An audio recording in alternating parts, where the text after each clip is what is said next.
Hello, thank you for joining us on this episode of Sports Bets for Free. My name is Scott Jenkins, your host, just a local sports bettor here in Phoenix, Arizona. And hopefully today with our bets and your bets, it's going to be another profitable day for you. NBA preseason or NBA season-long bets for us. We're going to run through some win totals, some point totals for some people's. Make the playoffs, not make the playoffs, all that kind of fun stuff in this episode today. A little bit longer one, but we do go through the season-long plays for you in this one. We'll get started off.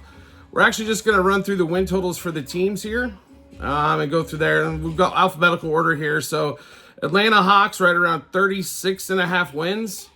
Okay, might be a shade heavy for them, but this is for the NBA 24-25 season. Celtics, 58.5 wins. So if you like the over for the Celtics, they're basically going to have to win 60 games for you in this one there in particular as well. Brooklyn Nets, times have changed. 18.5 wins. Lowest total out on the board as well in that one. I know they got rid of Bridges. They got, obviously total rebuild, all that kind of fun stuff. But, man, how, like I said, drop to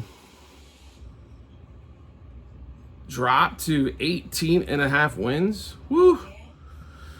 Times it gets tough. Charlotte Hornets, 30.5 wins. Chicago Bulls with losing what they've got, and then all of a sudden, Lonzo Ball back, 28.5 wins. Cavaliers, playoff team last year, 48.5 wins. Then we've got Dallas Mavericks, 49.5 wins, NBA Finals team last year.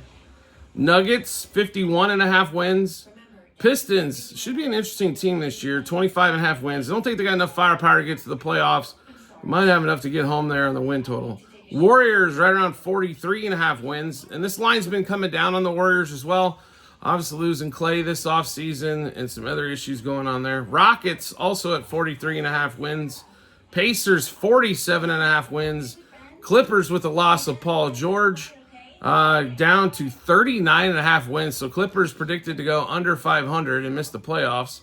Lakers at 43.5 wins. And by the way, the Clippers open into that brand new beautiful arena this year as well.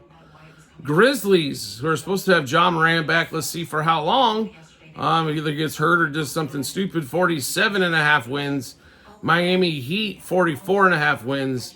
The Bucks, who we've kind of completely forgot about as they've disappeared in the playoffs, right?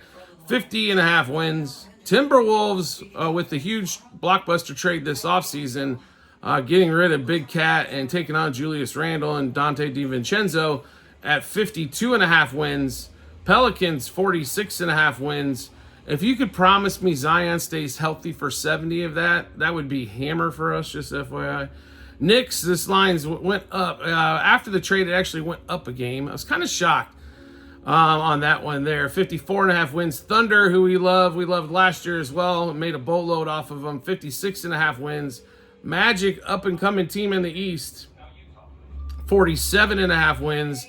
76ers, obviously adding Paul George, got a big three, and Paul George gets hurt in preseason. 51.5 wins. Phoenix Suns, add some point guards and add some 3-and-D dudes. 47.5 wins. Trailblazers, last year's most inconsistent team. They were either bad or really, really bad. 22.5 wins. San Antonio Spurs, adding Chris Paul. Second year of Victor Wembanyama. Look at the win total jump here. 36.5 wins. I believe it was 27, 28 last year, so an 8-game jump. And all we did was add a 40-year-old point guard for the most part. That's a big jump for them, so obviously expecting a lot more out of Wemby. Kings, 46.5 wins. Raptors, 30.5 wins. Utah Jazz, 27.5 wins. And the Wizards, 21.5 wins. So highest on the board, Celtics, 58.5. Lowest on the board, Brooklyn Nets, 18.5, 19.5, depending on where you can find it. And then everywhere in between, obviously 41 and 41 puts you right at 500, as there's an 82-game schedule. All right, so let's give you what we played win total-wise, and then we'll get into some of the other stuff. So Hornets under 30.5 wins. First of all, LaMelo Ball I love LaMelo as a player. He turns the ball over a little bit too much, but he's fantastic with the ball in his hands. He's a great assist guy. He's good. His shooting stroke's a little funky, but seems to get the job done on a consistent basis. The big issue for LaMelo has been health. He got shut down again last year, and I think the same thing could possibly happen again this year.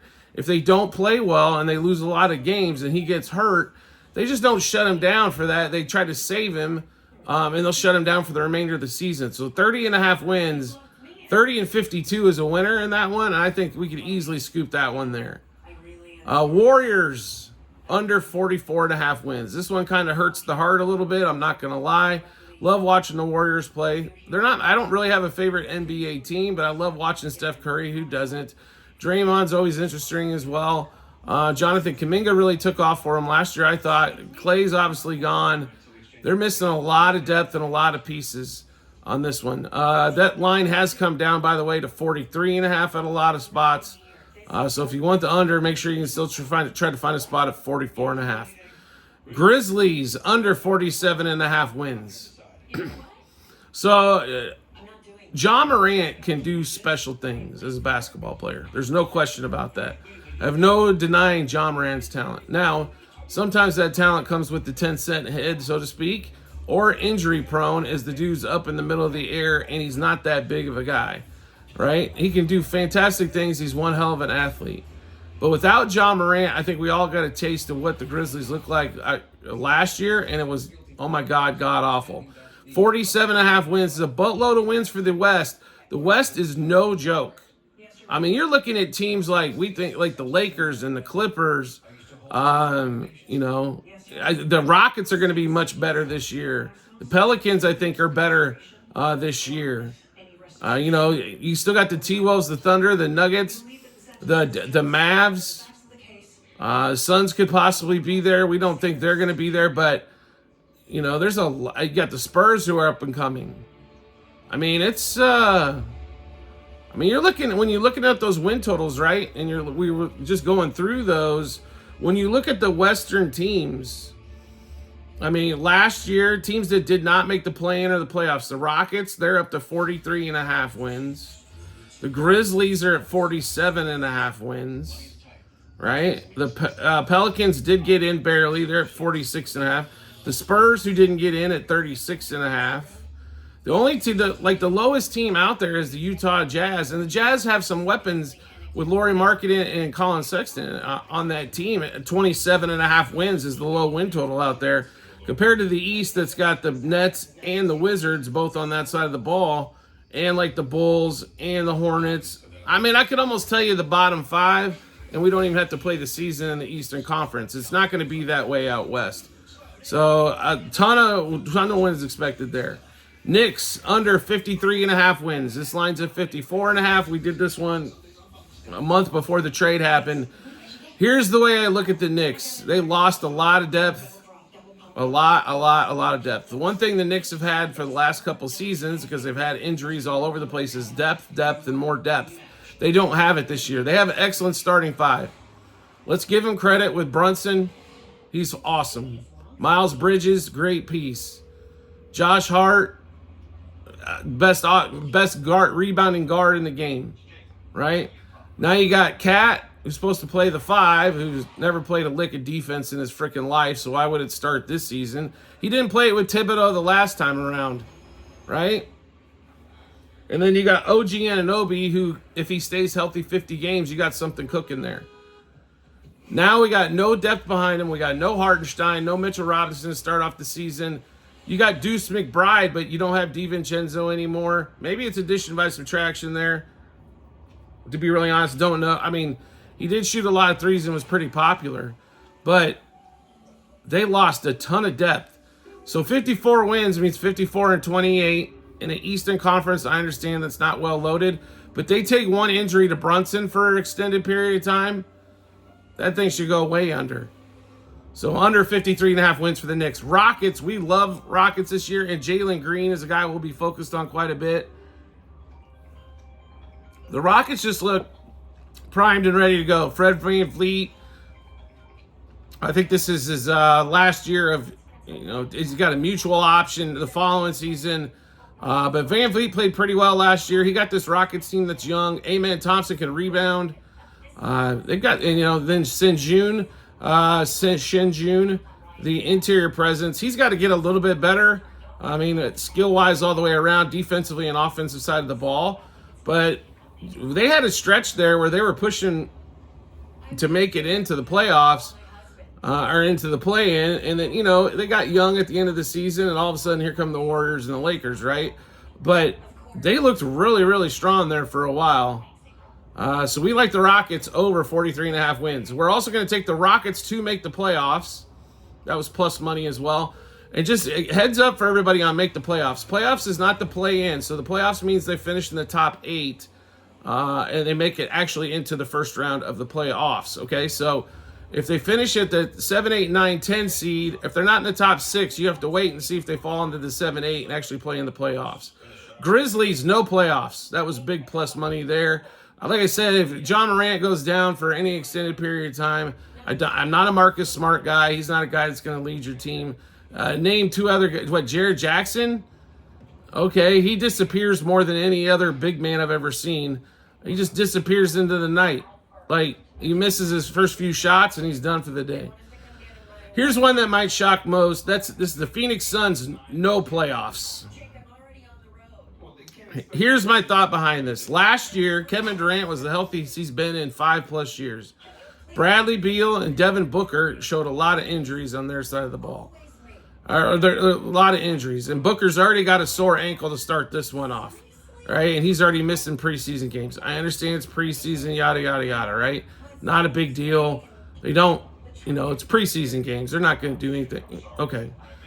Durant was the healthiest he's ever been, and I can't remember how long last season. Do we really think Durant's going to put up back-to-back years like that at his age? No. I mean, people just miss time when they get older. Is the way it is in basketball. It's the way it is in football. It's the way it is in baseball. As you get older, you tend to miss more time due to injury. Okay, so now we got 3 guys that are creeping, not Booker, but Booker seems to be injury prone as of late. Now, they did grab 2 point guards, right? Love the point guard pickups. Nurkic, when he went out last year, they've got really, people say they like their depth. They've got a lot of either guys that can shoot the 3 and don't play no D, or they play D and can't shoot no 3 as backups this year. So I think they'll here's how I kind of predict this. They make the play-in, they don't make the playoffs, but at plus 170 for no playoffs, we had to take a chance there. All right, Bulls under 28.5 wins. Injuries here again. Lonzo's going to play 10 minutes a game for the rest of his career. That money's down the toilet. Losing pieces everywhere. No continuity. Kobe White looks like he'd be a superstar, and then they seem to hold him back by, let's change the offense or do something. Just let Kobe White go crazy. He's got excellent range, can go to the hole. Defensively, probably lacks a little bit there, no question about it. They just do not have a lot of pieces. They don't have a starting 5. They don't have any depth. They got a couple of pieces that basically you're going to use for trade assets and probably blow this thing up.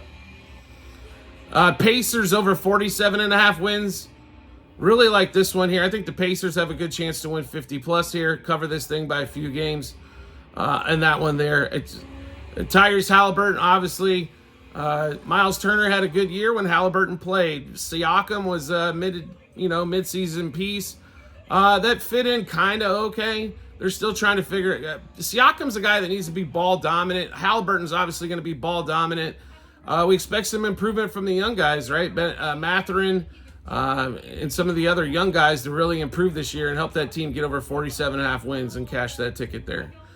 All right, then we got Halliburton to be the NBA assist leader. Now, here's the kicker, okay? And this is going to be for the awards, assist leader, all this kind of stuff. They got to play in a minimum of 65 games out of the 82 regular season. So when if you're betting these, keep that in mind. If they're injury risk prone, you're probably better off sitting and play. You can play this ticket anytime throughout the year, right? Halliburton, NBA assist leader. Wembanyama, this one was extremely juicy, but it's so far above and beyond what anybody else can do. It's called Wembanyama, the blocks leader. He led the league as a rookie last year in blocks. He normally is out block. I mean, it's not like he's averaging 2.5 and the next guy's at 2.3. He's averaging 3.5 and the next guy's at 2.3. You follow me? So over a block a game plus difference, he'll run away with the blocks leader on that one. Wembanyama, Defensive Player of the Year. Also a little juicy, around the minus 160 mark when we got it. But who's really Wembanyama's competition for Defensive Player of the Year? The Spurs could finish with 30 wins, and he's got a great chance to win this award. With the amount of block shots, steals that he gets, Wembanyama is a fantastic defensive player. He's a fantastic player overall, but his defense definitely shines through. The dude's 7'6", can block it from anywhere. If he can get that stroke to consistently fall more shots and quit turning the damn ball over so much, Wembanyama could be a 30, 15, and 5 guy very shortly. That's how dominant this kid can be. And we're only in year number 2. That's why everybody was so excited for the lottery on who the heck was going to get him, right? All right, SGA MVP. There's a lot of guys for the MVP, right? You can play just a lot of guys. Who's going to win this? Who's going to, So, like, who do you like for, who do we like for MVP? Well, I mean, you could look at Luka. You could look at, Jokic, who's won 3 out of the last 4. I think Embiid won't hit the 65 game mark, so you can throw him out. To be really honest, that's the other thing you got to look out here is like, okay, are they going to be able to play 65 games? That's another one, right? So, but Luka's always he's a stat stuffer. Jokic, right? SGA, Joel Embiid, like I said, we don't think he hits the game mark. Giannis is starting to break down a little bit. Doesn't think he gets to the game mark. Anthony Edwards looked really good, but he has games he can disappear in as well. Jalen Brunson. I would say this, if Brunson did win the MVP, that'd probably be pretty cool. I'm not a Knicks fan at all, but Jalen Brunson is a dude that just seems like he goes to work. Wembanyama's 20-1. Jason Tatum's at 18-1. Ja Morant at 33-1. Yeah, don't see that one happening. Kevin Durant 65-1. In this one here, we did play SGA. It was 5-1. Not a ton of odds at the moment, right? It was smaller play for us. I think SGA had an MVP type season last year and didn't get it. Just because it was the first time I think everybody kind of took notice of what SGA can do on that one there. All right.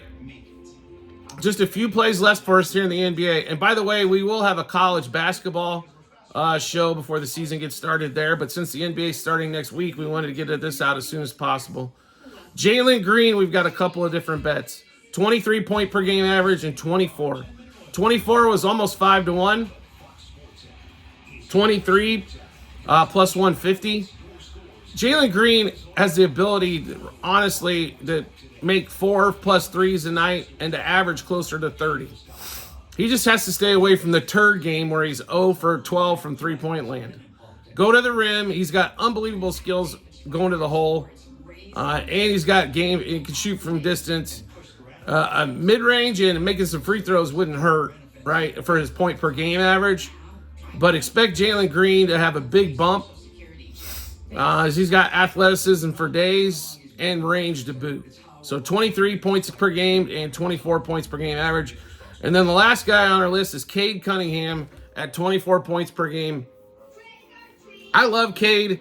Unfortunately, he's on the wrong team, right? If you really want to get some notice. Cade, here's the other thing. Cade tries to get everybody else involved. And to be really honest, I understand you're a point guard, but you are the dominant scorer on that team, and you need to show it on a nightly basis. This kid can average close to 30 a game as well, 4 threes a game, and still dish out 8 assists. Now, did get injured towards the end of last season, got the big contract, though, so, I mean, obviously he's getting paid like a Supermax player, or, when they're coming out of their rookie deal. Fantastic point. And if any of the pieces can kind of follow, I mean, the Pistons could have something cooking for a couple years down the road. I still think they're a few years out. Jalen Duran's a nice piece there as well. Cade feeds him quite a bit. I don't necessarily know what they're doing with Jaden Ivey. He's kind of ball dominant like Cade is. You guys, you really have to watch your superstar for these teams. If your superstar is ball dominant, you don't need ball dominant guys around him. You need guys that can get open, right? They can work off screens, that can go down to the post, can let the ball dominant superstar take over. But you can't have, there's only one basketball to go around. It's kind of like watching Booker and Durant and Beal. The reason why that doesn't work for the most part is because they're all ball dominant guys, need the ball in their hand and make something happen. Well, the problem is there's only one basketball to go around unless you're just all going to, you're going to play them, 17, 16 minutes apiece. Here, you dominate for 16 minutes, you dominate for 16, and you dominate for 16. Same thing up in Detroit. Jaden Ivey needs to be learning how to shoot the three ball a little bit better and go to the hole on cuts and screens and let Cade kind of control the ball and control the pace of play for the Pistons. All right, so we just went through a ton of bets. How do we get a chance to take a look at all those? No problem at all. We've got them posted in multiple spots online. TikTok, YouTube channel pages as well at the end of every episode on YouTube. It is docs.google.com/spreadsheet, bunch of other stuff behind it. Click on that link. Go to the basketball 24-25 season tab. It'll be right at the top. You will see we're already plus because we do have the NBA included in this list as well. So we had a decent run in the NBA, and we're not heavy WNBA bettors. Normally we're an extreme action channel, but we did not go heavy in WNBA, but still up over 500 units for that. Plus, we just laid down these bets here as well for the season-long plays as well. So make sure you check that out when you get some time. Also, you like the content that you're seeing and want to see some more? Folks, right now it's crazy. You got baseball going on with the playoffs. We've got NFL, college football every day. For the next month plus, or 45 days actually. Then we got the NBA starting next week. College basketball soon to follow after that. It's an absolute zoo. If you like action, this is your channel right here. Hit follow or subscribe, and we'll show up in your follow or subscriptions tab. Or if you want to make life easier, which we recommend, just turn on notifications for that social media platform you're watching us on, and you'll get a notification sent to your phone or device when we drop a new episode of Plays. Also, private Discord channel available to anybody out there. We have multiple options dollar-wise for you to play. It's cheaper than Netflix. You get ahead of the line moves. You get ahead of the juice.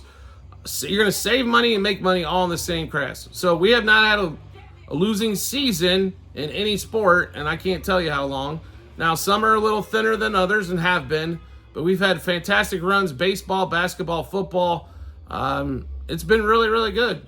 You might as well join, make some money, help support this show. It's not expensive. It's cheaper than what you pay for Netflix. If you don't want to look, some people get a little stubborn. I don't pay for picks. Okay, well, how much money have you lost, right? Or B, don't look at it as you're paying for picks. Paying as you help support the show and keep us on the air. So check that out. You can subscribe to us through TikTok at Sports Bets for free. Once you do, we will send you all the Discord information to hop on the Discord and grab the plays that we've got going on every day. And I do mean every day, and multiple plays going on. So make sure you check that out when you get some time as well. Also, tons of promo bonus bets to give away from our partners to you. You can also find it multiple spots online, TikTok and YouTube channel pages. The website address is bit.ly/sportsbetsforfree -BH. Click on that link. It'll automatically default the state that you're in and show you the online casinos, sports books, or fantasy sites that have a bunch of player props available to you to take advantage of their money instead of your money. We do appreciate everybody's support as always, and we look forward to seeing you on the next episode.